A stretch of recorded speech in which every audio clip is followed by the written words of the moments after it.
ប្លាស្ទិកមួយនេះគឺមានមកពីប្រេងរបស់ PC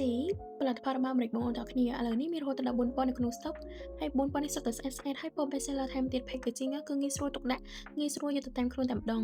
ហើយបងប្អូនអ្នកគាត់ចង់បានជាមួយនឹង color ពណ៌ដែលល្អប្រែហើយក៏ glow អាចជ្រើសរើសជាមួយនឹង brand PC នេះបានហើយពេលដែលយើងបានប្រើជាមួយនឹង plastic PC នេះទៅលើថ្ពាល់ទៅលើស្បែកមុខយើងទៅគឺมันធ្វើឲ្យមុខយើងស្ងួតហើយបែរជាឲ្យមុខយើង glow ភ្លឺថ្លាបែបនេះតែម្ដង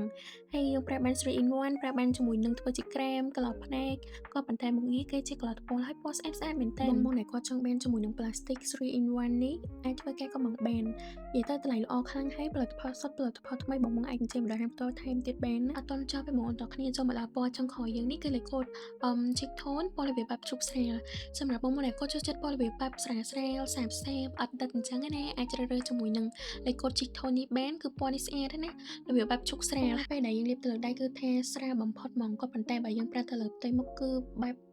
ស្រាលដូចគ្នាគ្រាន់តែថាបើយើងចង់បានដិតយើងអូស2ជាន់ទៅគឺចេញដិតហ្មងតែនេះលាបបែបប្រើប្រាស់ជាប្រចាំថ្ងៃយើងលាបរៀងស្រាលនៅផ្ទះប្រចាំថ្ងៃអីចឹងណាបងប្អូនដែលគាត់ត្រូវការក៏ផ្លេចធ្វើការកម្មងឥឡូវនេះបានណាអរគុណច្រើន